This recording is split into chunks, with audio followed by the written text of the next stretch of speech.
dengan NIM 20050360626 dari kelas PBA SA3 mahasiswa Fakultas Ekonomi dan Bisnis Islam UIN Wali Songo Semarang. Pada kesempatan kali ini saya akan sedikit mengulas atau mereview mata kuliah industri kreatif selama perkuliahan semester 3 ini guna memenuhi tugas ujian akhir semester yang diampu oleh Bapak Khairul Huda. Langsung saja kita ke pembahasan.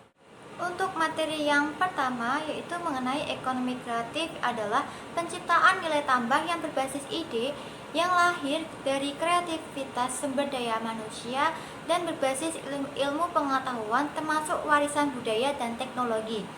Istilah ekonomi kreatif berkembang dari konsep modal berbasis kreativitas yang dapat berpotensi meningkatkan pertumbuhan ekonomi di suatu daerah. Berikut ini adalah 3 hal pokok yang menjadi dasar dari ekonomi kreatif. Yang pertama, kreativitas, yang kedua, inovasi, dan yang ketiga, penemuan. Untuk materi yang kedua yaitu mengenai industri kreatif adalah proses penciptaan, kreativitas, dan ide dari seseorang atau kelompok orang yang dapat menghasilkan sebuah karya tanpa mengeksploitasi sumber daya alam serta dapat dijadikan produk ekonomi yang menghasilkan. Berikut ini adalah peran dan keunggulan industri kreatif. Yang pertama, munculnya bisnis startup. Yang kedua, percepatan inovasi. Yang ketiga, bisnis menjadi lebih kompetitif. Dan berikut ini adalah klasifikasi industri kreatif. Yang pertama, musik. Yang kedua, aplikasi. Yang ketiga, pengembangan. Yang keempat, desain grafis. Yang kelima, film animasi. Materi yang ketiga yaitu mengenai sumber daya ekonomi kreatif adalah sebuah konsep bidang perekonomian di era ekonomi yang baru dengan mengutamakan kreativitas dan informasi. Konsep dari ekonomi kreatif ini mengedepankan sumber daya manusia yang memiliki ide dan pengetahuan yang dapat digunakan sebagai faktor utama dalam produksi. Berikut ini adalah peluang sumber daya ekonomi di Indonesia. Yang pertama, menciptakan lapangan kerja dan mengentaskan kemiskinan. Yang kedua, ekspektasi konsumen terhadap produk industri kreatif semakin tinggi. Dan berikut ini adalah tantangan sumber daya ekonomi kreatif di Indonesia. Yang pertama, globalisasi dan perdagangan bebas yang menuntut daya saing tinggi. Yang kedua, kemajuan teknologi yang semakin cepat. Dan yang ketiga, semakin tingginya persaingan produk luar dan jumlah pesaing. Materi selanjutnya yang keempat mengenai kreativitas merupakan kemampuan dalam berpikir tingkat tinggi yang mengimplikasikan terjadinya eskalasi dalam kemampuan berpikir yang ditandai oleh integrasi antara tahap perkembangan. Berikut ini adalah ciri-ciri kreativitas, diantaranya yang pertama, seseorang yang memiliki keingintahuan yang lebih besar. Yang kedua, seseorang yang dapat mengukur waktu dan disiplin. Dan yang ketiga, seseorang yang aktif bertanya. Yang keempat, seseorang yang banyak mengeluarkan ide atau pendapatnya sendiri. Dan berikut ini adalah pengertian dari inovasi adalah mengkreasikan dan mengimplementasikan sesuatu yang telah ada menjadi suatu kombinasi yang baru. Kebaruan tersendiri terkait dengan dimensi ruang dan waktu. Untuk materi yang kelima, membahas mengenai manajemen kreativitas menyangkut pengetahuan tentang yang pertama, bagaimana menggali sifat-sifat yang tidak menyamai. Yang kedua, bagaimana menyatakan hak kekayaan intelektual dan membuat ide-ide yang dimilikinya sebagai produk yang memiliki kesamaan. Berikut ini adalah cara mengubah ide menjadi peluang. Yang pertama, ide dapat digerakkan secara internal. Yang kedua, ide dapat dihasilkan dalam bentuk produk dan jasa. Yang ketiga, ide dapat dihasilkan dalam bentuk modifikasi.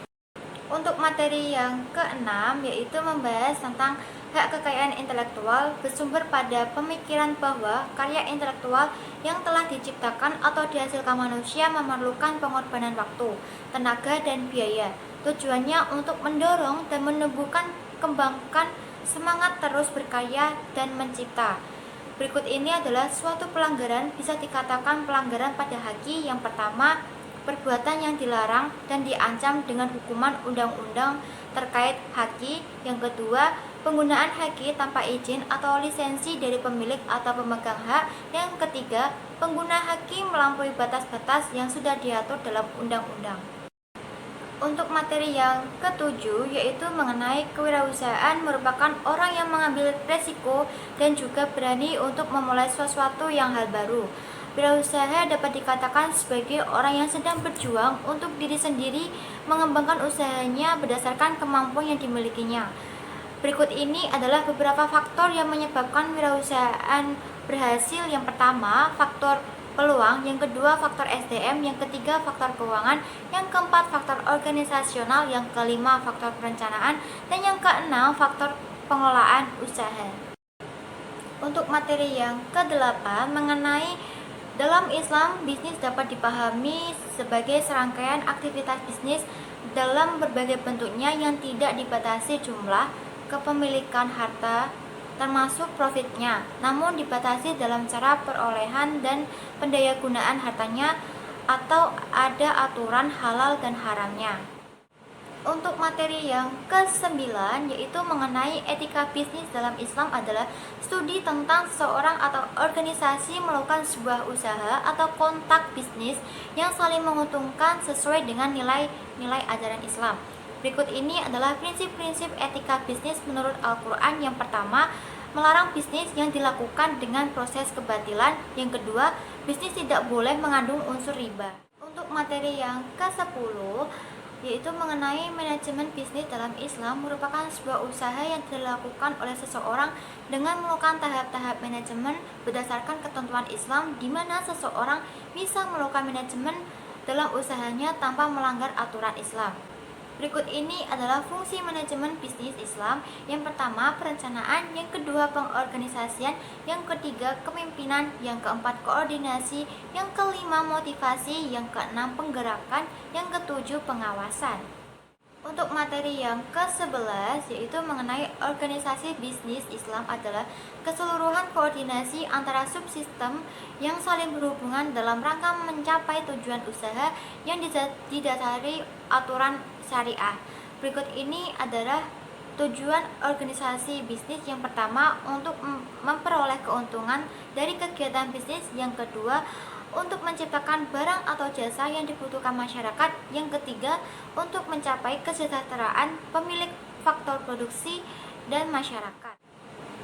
Untuk materi yang ke-12 yaitu mengenai pemasaran Islam adalah strategi bisnis yang harus memayungi seluruh aktivitas dalam sebuah perusahaan, meliputi seluruh proses menciptakan, menawarkan, pertukaran nilai dari seseorang produsen atau satu perusahaan atau perorangan yang sesuai dengan ajaran Islam.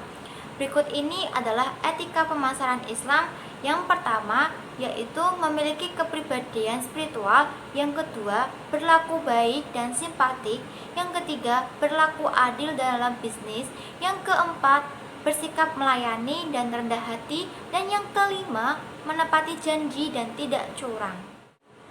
Sekian review yang bisa saya paparkan. Apabila terdapat kesalahan, saya mohon maaf. Wassalamualaikum warahmatullahi wabarakatuh.